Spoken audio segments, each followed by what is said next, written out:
Kisah ini bermula di bawah langit kelabu kota Cirebon pada tahun 1907.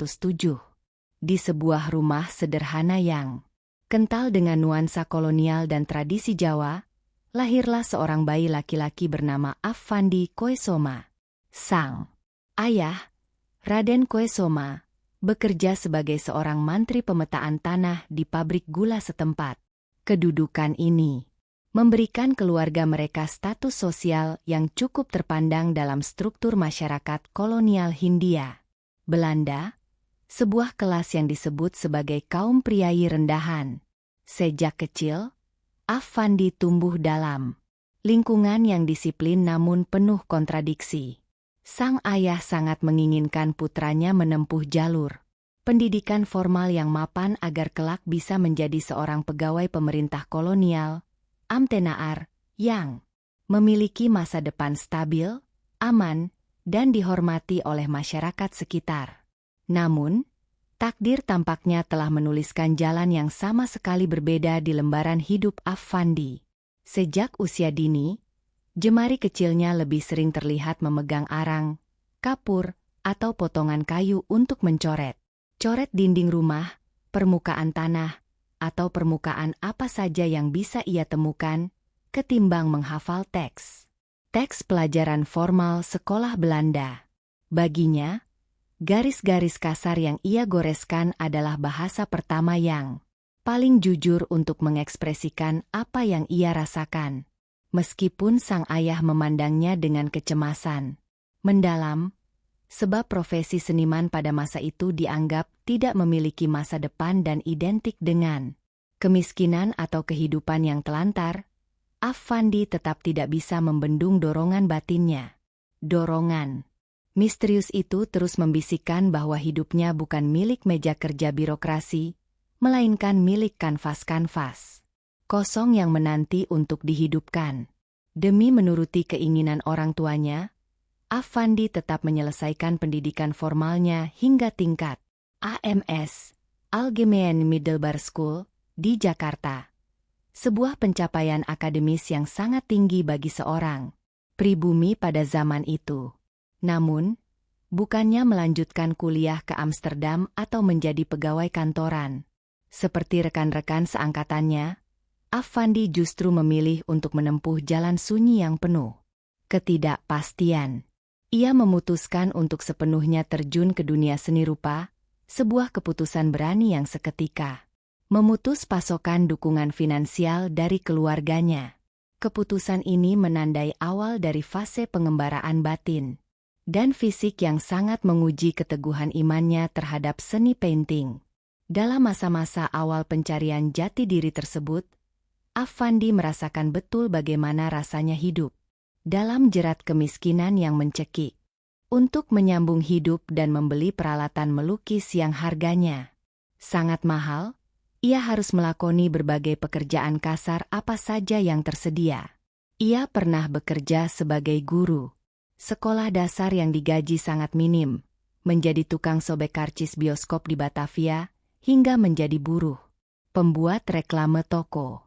Namun, semua pekerjaan itu hanyalah sekadar sarana fisik untuk mempertahankan hidup. Ruh dan pikirannya tetap sepenuhnya berada di jalan seni. Setiap kali memiliki waktu luang, bahkan di sela-sela rasa lelah yang luar biasa setelah membanting tulang, ia akan berjalan kaki menyusuri sudut-sudut kota, mengamati gerak-gerik kaum jelata, pengemis, buruh pelabuhan, dan kusir bendi yang kelak menjadi objek-objek abadi dalam karya-karya besarnya. Pada dekade 1930-an, Affandi memutuskan untuk pindah ke Bandung, sebuah kota yang kala itu menjadi salah satu pusat pergerakan intelektual dan kebudayaan. Di kota kembang inilah tekadnya semakin mengkristal. Ia bertemu dengan sesama pencinta seni dan mulai menyadari bahwa seni melukis di Hindia Belanda saat itu masih sangat didominasi oleh mazhab Moa Indi atau Hindia Indah, sebuah gaya lukisan warisan kolonial yang cenderung hanya menampilkan keindahan alam yang eksotis, perempuan-perempuan cantik, sawah menguning, dan gunung-gunung yang tenang demi memanjakan mata para turis Eropa. Bagi Affandi, mazhab ini terasa sangat palsu, menipu, dan menafikan realitas penderitaan rakyat pribumi yang sesungguhnya sedang hidup terjajah dan menderita di bawah cengkeraman kolonialisme. Jiwa pemberontak Affandi mulai bergejolak hebat. Ia menolak keras untuk melukis sesuatu yang manis, hanya demi kesenangan estetis kaum borjuis. Ia ingin melukis kehidupan apa adanya, lengkap dengan segala duka, keringat, kemelaratan, dan perjuangan hidup manusia-manusia marginal. Bersama dengan beberapa pelukis muda yang memiliki keresahan serupa, seperti Hendra Gunawan dan Barli Sasmitawinata, Affandi mulai membangun sebuah komunitas diskusi yang intens. Mereka saling mengkritik, saling menyemangati, dan perlahan-lahan merumuskan sebuah kesadaran baru tentang apa yang mereka sebut sebagai seni yang berakar pada bumi. Kenyataan. Disinilah komitmen estetik Affandi mulai terbentuk secara kokoh. Seni bukanlah alat kosmetik untuk mempercantik dunia, melainkan sebuah cermin jujur yang memantulkan jiwa manusia yang paling murni dan telanjang. Memasuki pertengahan tahun 1930-an, kesadaran estetika Affandi yang menolak estetika semu kolonialisme menemukan wadah yang lebih terstruktur. Pada tahun 1935, Affandi bersama dengan beberapa sahabat seniman yang memiliki visi serupa, yaitu Hendra Gunawan, Barli Sasmitawinata, Sudarso, dan Wahdi Sumanta, mendirikan sebuah kelompok legendaris yang dikenal dalam sejarah seni rupa Indonesia sebagai Kelompok 5 Bandung. Kelompok ini bukan sekadar sebuah perkumpulan sosial tempat berkumpulnya para seniman, melainkan sebuah gerakan pemikiran, sebuah fakta estetika yang bertujuan untuk meruntuhkan dominasi gaya lukisme indie yang mereka anggap menidurkan kesadaran bangsa. Mereka bergerak bersama, mengorganisasi pameran-pameran mandiri di ruang-ruang publik, dan berdiskusi hingga larut malam tentang arah seni rupa modern Indonesia. Di dalam kelompok 5 Bandung ini, Affandi bertindak sebagai salah satu motor penggerak spiritual yang paling vokal. Melalui interaksi yang intens dengan anggota kelompok lainnya, teknik melukis Affandi mengalami evolusi yang sangat dramatis. Pada awalnya, ia masih menggunakan teknik konvensional dengan kuas dan pisau palet untuk mengaplikasikan cat minyak di atas kanvas, meniru gaya-gaya realisme dan impresionisme Barat yang ia pelajari secara otodidak dari buku-buku tua di perpustakaan. Namun, ia selalu merasa ada jarak, ada hambatan mekanis antara ledakan emosi yang ada di dalam dadanya dengan goresan kuas yang terbentuk di atas kanvas. Kuas terasa terlalu lambat, terlalu kaku, dan terlalu membatasi keliaran energi kreatif yang ingin ia tumpahkan seketika itu juga. Hingga pada suatu hari yang bersejarah dalam karir seninya, sebuah peristiwa yang tidak disengaja mengubah segalanya secara radikal. Saat itu, Affandi sedang berada di tengah-tengah proses melukis sebuah objek yang sangat menggugah emosinya. Ia merasa sangat tidak sabar dan frustrasi karena tidak bisa menemukan kuas yang bersih untuk mengaplikasikan warna tertentu. Sementara itu, gairah dan ide di kepalanya sudah meluap-luap dan terancam hilang jika ia harus berhenti untuk mencuci kuas terlebih dahulu. Dalam kondisi puncaknya yang penuh emosi dan dorongan intuitif, Affandi membuang kuasnya ke lantai. Ia lalu mengambil tiub cat minyak, membuka tutupnya, dan langsung memeras isi tiub tersebut di atas permukaan kanvas.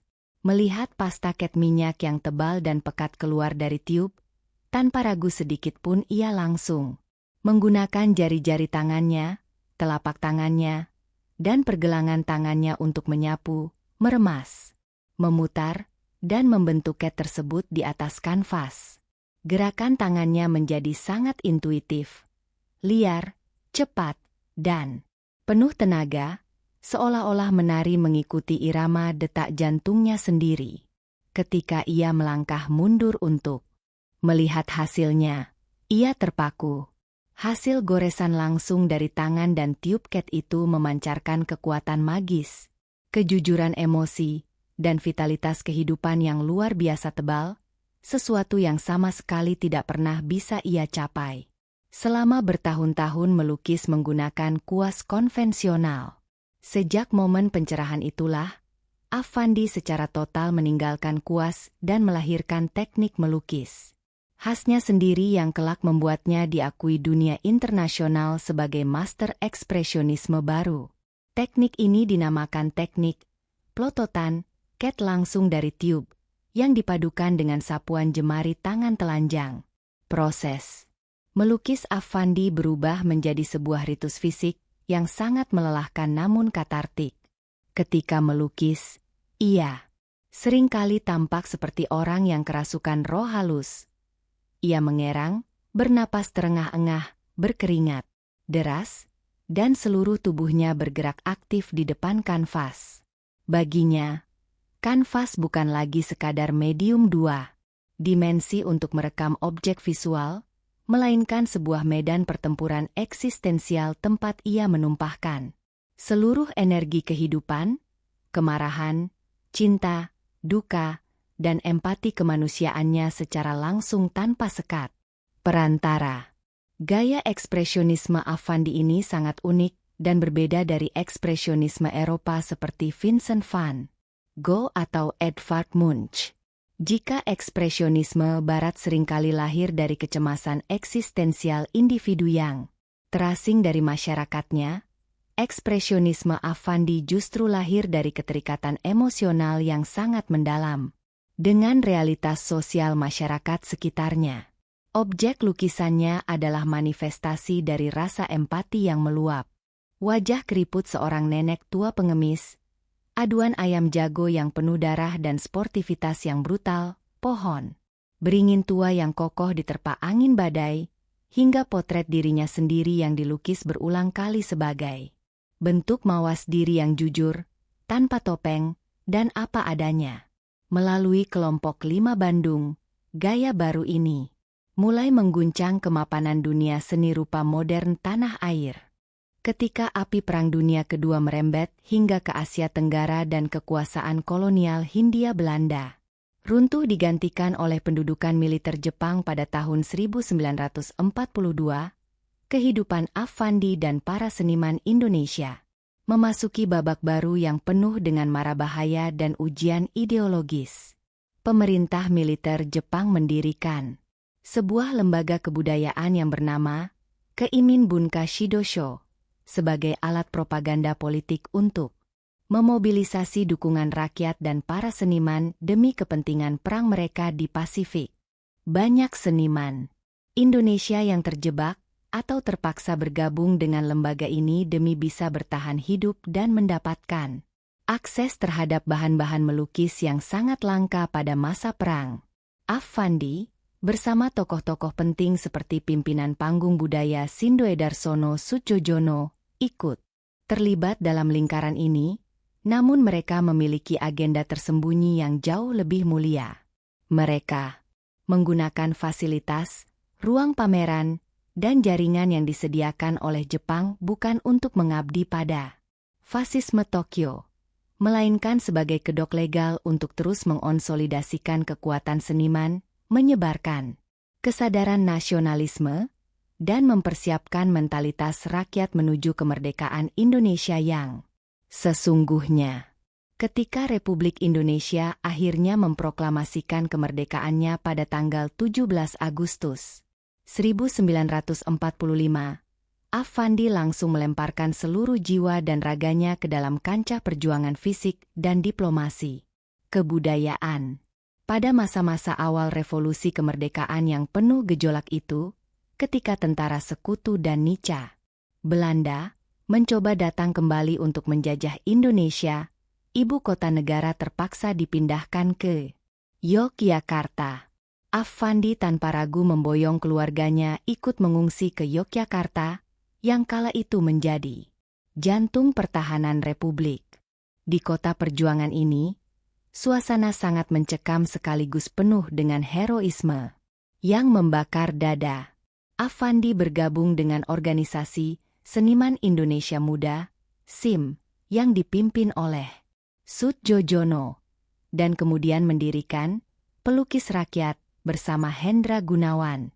Kelompok-kelompok seniman ini tidak lagi tinggal di dalam sanggar yang nyaman. Mereka turun langsung ke garis depan pertempuran, hidup bersama para gerilyawan, dan menjadikan seni sebagai senjata propaganda visual yang sangat ditakuti musuh. Salah satu kontribusi historis Affandi yang paling monumental dan abadi dalam sejarah perjuangan bangsa terjadi pada tahun 1945, sesaat setelah proklamasi. Bung Karno, sang presiden, menyadari pentingnya sebuah media propaganda visual yang masif untuk membakar semangat rakyat agar berani mempertahankan kemerdekaan dengan taruhan nyawa. Atas arahan Bung Karno, Soetjojono meminta Affandi untuk membuat sebuah poster propaganda yang kuat. Affandi kemudian melukis sesosok pemuda pejuang bertubuh kekar yang sedang berteriak lantang dengan penuh semangat membara, sementara tangannya menggenggam rantai besi yang baru saja diputuskan dengan paksa, berlatar belakang bendera merah putih yang berkibar gagah. Untuk melengkapi gambar poster yang sangat bertenaga tersebut, diperlukan sebuah slogan kata-kata yang sama kuatnya. Penyair legendaris Chairil Anwar kemudian datang ke sanggar dan melihat lukisan Affandi tersebut. Dengan spontan, Chairil meneriakkan sebuah kalimat yang biasa diucapkan oleh para pelacur di Jakarta saat menawarkan jasa. "Bung, ayo Bung." Kalimat sederhana namun sangat komunikatif dan provokatif itu langsung dituliskan di bawah lukisan Affandi. Poster kolaborasi bersejarah itu kemudian diperbanyak secara massal oleh para seniman pemuda dan ditempelkan di seluruh tembok kota, gerbong kereta api, dan tiang-tiang listrik di Jakarta dan Yogyakarta. Poster tersebut berhasil memicu gelombang heroisme yang luar biasa di kalangan pemuda untuk angkat senjata melawan kembalinya penjajah. Selama periode revolusi di Yogyakarta, Affandi terus melukis adegan-adegan perang yang humanis. Ia tidak hanya melukis kemenangan berdarah, tetapi juga potret para pengungsi yang kelaparan berjalan menyusuri rel kereta api, potret para pejuang yang terluka parah di barak militer, hingga potret para janda dan anak-anak yatim yang kehilangan keluarga akibat kekejaman perang. Baginya, merekam penderitaan manusia di tengah kecamuk perang adalah tugas suci kemanusiaan yang harus diemban oleh seorang seniman sejati. Pengalaman batin selama masa revolusi fisik ini semakin memperdalam rasa kemanusiaan Affandi, yang kelak menjadi fondasi utama bagi pengakuan dunia internasional terhadap karya-karyanya sebagai karya seni universal yang melampaui batas-batas geopolitik negara. Pasca pengakuan kedaulatan Indonesia oleh dunia internasional pada akhir tahun 1949, gerbang dunia luar mulai terbuka lebar bagi para seniman Indonesia. Pada tahun 1950, Affandi mendapatkan beasiswa dari pemerintah India untuk belajar seni rupa di Universitas legendaris Santiniketan, sebuah lembaga pendidikan seni yang didirikan oleh pemikir besar Rabindranath Tagore. Namun, setibanya di sana, para profesor seni di Santiniketan justru terkesima dan merasa bingung ketika melihat teknik melukis Affandi yang mengalirkan pelototan cat langsung dari tiup menggunakan jari tangan telanjang.